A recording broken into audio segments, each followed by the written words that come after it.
Good morning, everyone. It's Brenda Quintana here, and I am live in my Beehive studio this morning. Today is Tuesday, and that's the day when we give a card out of the catalog a makeover. And this week's card is a watercolor wash card. Now, you don't have to do a watercolor wash background, but I was surprised to see this morning in our Facebook group that besides my card, there are four other people. Actually, I should say three other people that did kind of a watercolor wash background. One person used the Feels Like Frost paper, and I have to say that this paper, I actually didn't use it on my card, but you could make my card with this paper because it's got that kind of wintry scene look, which would look really nice with the card that I ended up with. So if you're looking for an alternative, if you don't want to do the kind of a watercolor wash, just use some pretty pattern paper, and that will be a nice little substitute. So there's not a whole lot going on with me this week. My husband is away, but he'll be back tonight. He actually got to see my son this weekend, who's away at college, and he got a chance to have dinner with him, which was really nice. And our son wants us to come up for Canadian Thanksgiving, so we will head up there in a few weeks and spend a few days with him, so that will be really nice. And I sent my son up some cookies, and I'm gonna have a blog post on that later this week because I made a little box to put the cookies in. I asked him, what can I send up with you?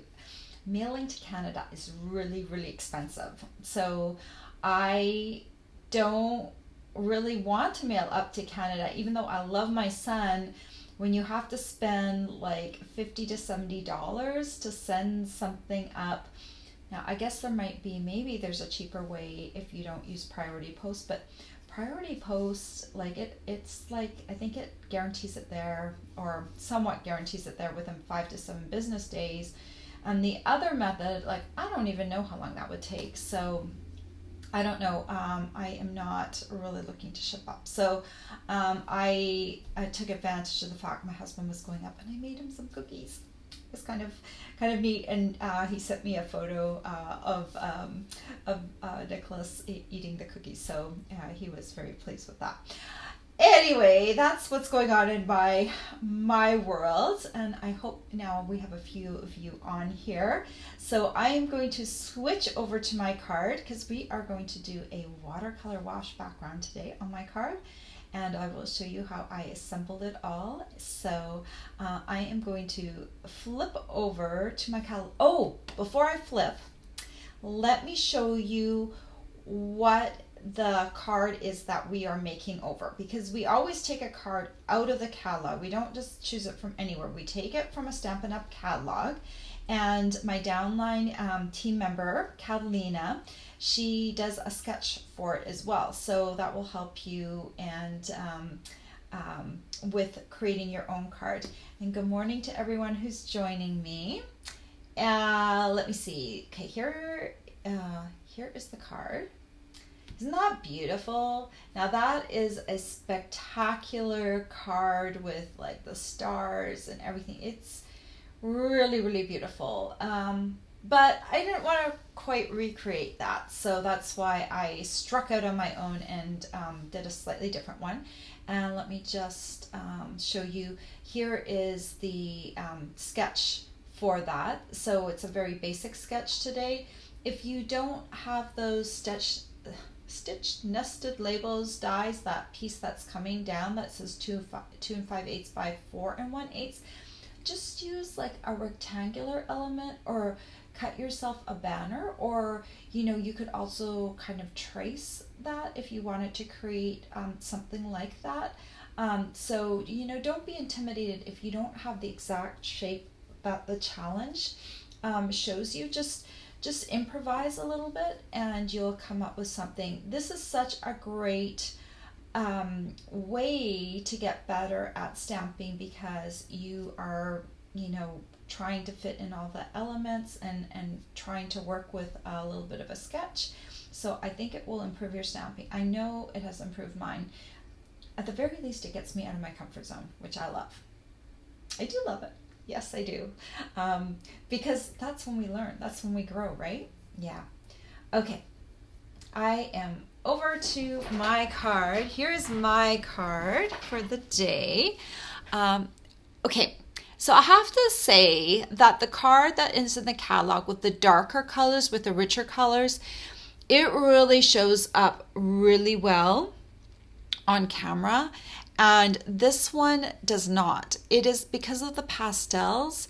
It does not look as good. I have to admit, it really looks pretty in person because I've got those rhinestones on there and the silver elements. But a lighter pastel-y type card, it just doesn't have the same boom impact on a photo. So unfortunately, mine doesn't have that wow factor in the photo, but trust me, it's really, really a beautiful close up, and the subtle watercolor background, you know, it kind of reminds me like this is like a swirly, sort of wintry, blizzardy kind of background. Yeah, so I use the Itty Bitty Christmas Bundle. So it has the Itty Bitty Christmas stamp set and the Christmas layers dies. So last week I used this leafy branch. This time I'm using this snowflake cluster and those 2 snowflakes. And then we also have this kind of floral image in the die. And then these little words are like a nice little complement to the dies. I'm also using the stitched nested labels dies for that, for that banner piece that comes down on the card. So let me set those aside for a moment. Let me see. Good morning to everyone. Hello. Everyone's good. So I have a piece of the watercolor paper. We have new watercolor paper. It's the fluid watercolor paper. And let me just tell you what size I cut this to. So I cut it to 6 1/4, and the width was already 5 inches. So basically I'm going to watercolor this, and then I'm going to cut it to the correct size for the front of my card. The reason I'm going to do that is when I wash it, there might be little places on the edge that I don't get to. So it's really great to be able to cut some of that away. So that's why I'm starting with a piece that is 3/4 of an inch bigger on the width and the length. And then I'm going to cut it down. So to create my background, I'm going to use an aqua painter. And I'm using 3 colors: Pool Party, Highland Heather, and Pretty Peacock. Now don't worry about copying this down. If you want to recreate this, just click on my link down below in the description of the video, and it will take you to my blog post where I have all of the supplies listed there. So let me open up the Pool Party. And what I'm going to do, I've got some blocks here, and you might not have as many clear blocks as me, but I've got a ton of them because I've always got several projects on the go. And when I used to do classes, I had a few. It doesn't hurt to have a couple of each. But these are the blocks that I usually use for mounting my stamps on. I am going to use these for a little palette to pick up color with my aqua painter. So I'm going to squish down on here, get lots of Pool Party ink on here. I'm going to do the same for the Highland Heather.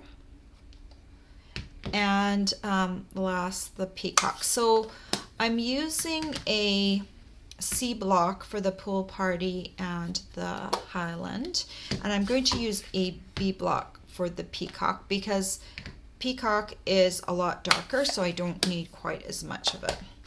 I'm using, when you get an aqua painter set, you get a small aqua painter and a big brush aqua painter. I'm going to be using the big brush.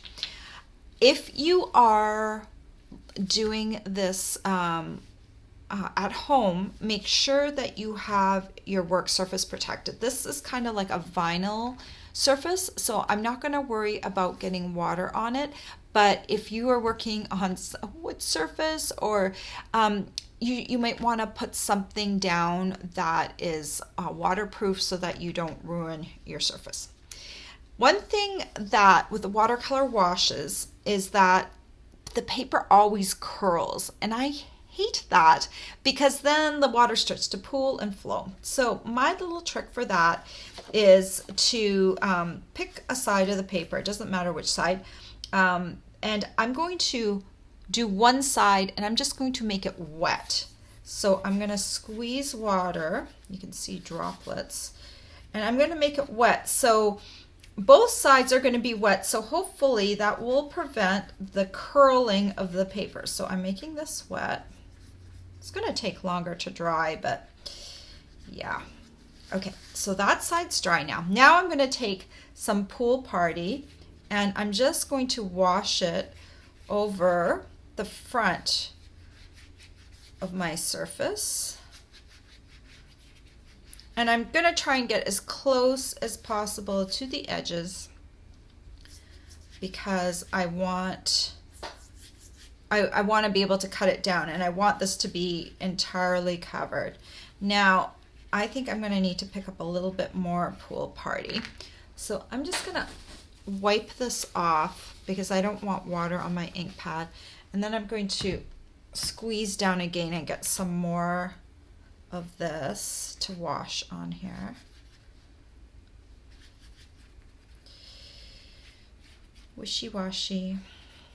So the Pool Party, this one needs to go all over the entire surface of my piece.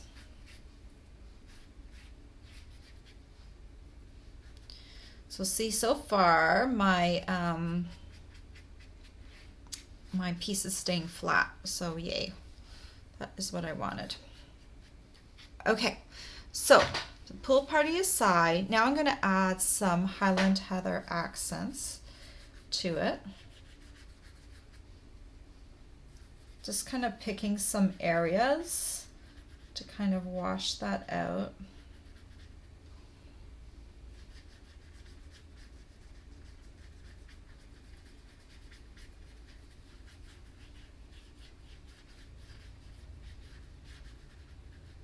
And then I can add some peacock.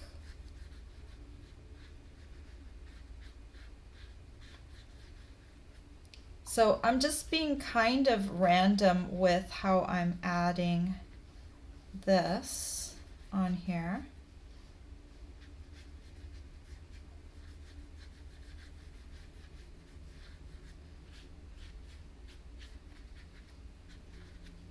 So this might be a little bit darker than I had before.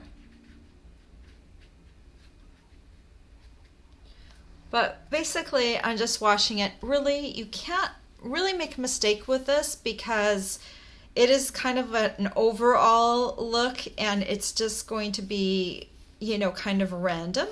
But you can see still that there's the Pool Party is peeking through, and then you've got Highland Heather, and then you've got the peacock. So I'm going to pop this over here for the moment, and I'm going to wipe down my surface. I'm going to wipe these down real quick too, just so I don't stick my fingers in them, and then I'll put those over on the side. So that is how I created my background. Now I want that to dry naturally. I'm not going to heat it with my heat tool. I just want it to like dry naturally. So that's going to take a little while, and you probably don't want to wait the hour or whatever it takes. So earlier I created another background. I let it dry and I cut it down to the 5.5 by 4.25 width we needed for the card. And then I've got this piece. This is my purple posy cardstock, and I love how the Highland Heather blends down so it really kind of matches the purple posy because I'm not using it full strength. So this piece is 8.5 by 5.5 and scored 1/2 by 4.25. And then I'll just take some Tombow and I'm going to glue it to my card base. I left my glue open last night. I do that sometimes. I get so mad at myself. Sometimes I leave an ink pad open and like I swear like I look, but I just forget. Night times are not my time for being awake and logical. I am much better during the day, in the morning, with you here right now. Yes, I am much better. Okay, so I'm just taking this and I will glue this right to the front of my card. Making sure it is straight. Why are you not straight? Luckily the Tombow gives me a few seconds to play with it. Okay, push this down. Ooh, the surface even feels kind of neat, the watercolor surface. It's kind of pretty. All right, so what I did was I took the largest stitched nested label die and I cut a piece, and then I took it over to my trimmer and I just basically hacked off this triangular piece to create the banner. From here to here, this measures 4 inches, just to give you a better idea of how much space that you need. And then I went ahead and I cut a piece of this, you know, what I showed you earlier, which was the Christmas layers dies, and I cut this piece right here out of silver foil sheet. And then I also cut 2 snowflakes. Let me grab them. 2 of these little snowflakes that come with it right here and here, and also out of silver foil. So right now what I'm gonna do, so I'm just gonna kind of lay out my card how I want it. Let's see, I'm gonna put this here and this here and this here. So then I'm going to take my thinking of you at Christmas, and I'm going to stamp it in purple. And you know, purple tends not to be often a Christmas color, especially this pastel shade, but this is like a snowy Christmas, so I think we can get away with the purple. And hey, there are no Christmas rules, are they? We've gone always traditional Christmas red and green, which really does remind us of Christmas, but there is no rule that says we can't use purple at Christmas, right? So I'm just going to ink this up. Hopefully everything is straight here. And I think I leveled my my greeting with the edge of my block. Let's hope this is straight. Ooh, yes. So what I did was I took this and I made it so that the greeting would be even with the edge of my block. So I don't have to look at my actual words. I'm just looking at the line right here. And the way I did that is just a little trial and error. I had a scrap piece of paper and I just kind of lined it up with the edge. And then like the first time it was a little crooked, so I shifted a little bit, and then I tried again. It was still a little crooked. I shifted again, and by the third time I had gotten it right. And now when I'm stamping this, at least for this time, once I take it off the block, I'll have to do it again. But for this card, I had it so it was level, so I was always looking at the edge of my stamp rather than what I thought where the words were gonna lie. So I've got that on there, and now I'm going to glue my piece on here. Got some glue blobs. Let me just dissolve them a bit with my nozzle because I don't want a big glue blob. So I'll just come in here, level this with the card, and then I'm going to add my pieces. Now this is a very delicate piece that doesn't have too many spots to put glue, so I'm just gonna try and strategically put some glue on some of the outer spokes of the snowflakes, and just a few throughout so that I know that it's going to stick down. Okay, so now what I need to do is figure out how I had this snowflake. Turn, turn, turn. Okay, it's kind of like this, it's kind of like this. All right, I think it's gonna be right about here. And now I'm just gonna tamp down there. Okay, so then I can grab my little snowflake here. Again, there's not a lot of spots to put glue, so I'm just kind of getting a little bit of Tombow on here. Yes, I may get a little bit of a sticky finger, but oh well. This is the price you might have to pay for paper crafting. And then this last little guy, I'm gonna stick him right here. Because the piece that I have was a little bit smaller than the one that they had in the sample, adding these two extra little snowflakes makes this piece look bigger, even though these two aren't attached to the big mess of snowflakes here. So then the last thing that I want to do is I want to take, okay, I need my rhinestones, and oh, let's see. I'm gonna take your pick tool, this end right here, and I'm going to grab some of these rhinestones and add them to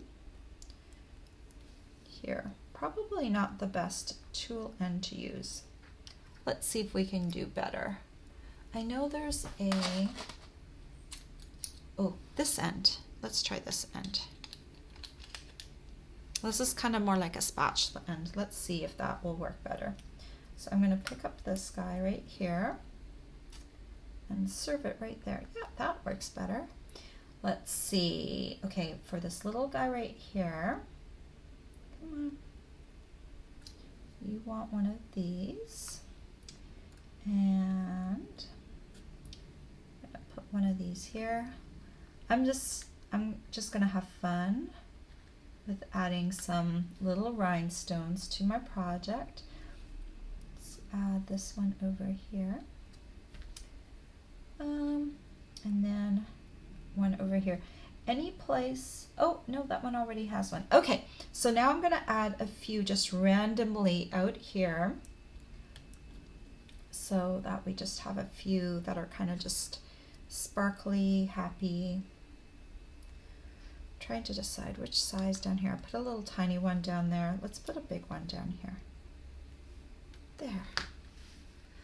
So there's just a few little rhinestones kind of like hanging out on my little project, and there you go. So they're both, you know, both the same kind of watercolor wash, but they have a little bit different background because each one you make will look different. And this one that's drying over here, see, it's still nice and flat, which isn't that cool? It's still flat because I did both the front and the back. Now there's an eyelash on there. Get off.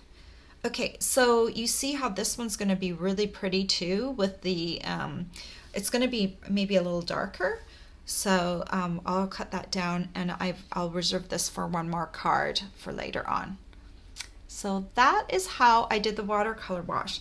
Now, the neat thing with watercolor washing, if you don't like my colors and you want to create one, just pick a palette of colors, and I would probably choose colors that kind of are, I don't even know how to describe this because I am not an artist by training, but I would choose colors that kind of go together rather than maybe contrast wildly, unless you wanted that look. There is one person who did this really pretty background. It was Michelle, and you need to look at her card because she did kind of like an ink splotch background. It is very pretty, and she used a lot of bold colors. But if you want more of a serene background, like I would do like, you know, daffodil, mango, and then maybe pumpkin, like to do like, so like I would do colors that kind of work together rather than contrast greatly, because I still want, not for this card. This would be a totally different card, a summer type card. But what I'm trying to say is that you want colors that aren't going to maybe compete with your focal point. In my case, this is my focal point here. So I want the background colors to be in the background, not the main thing for the card. So that's why I chose kind of lighter colors that kind of just were muted in the background. But if I had chosen really highly contrasting colors, it would have, the snowflakes would have been drowned out.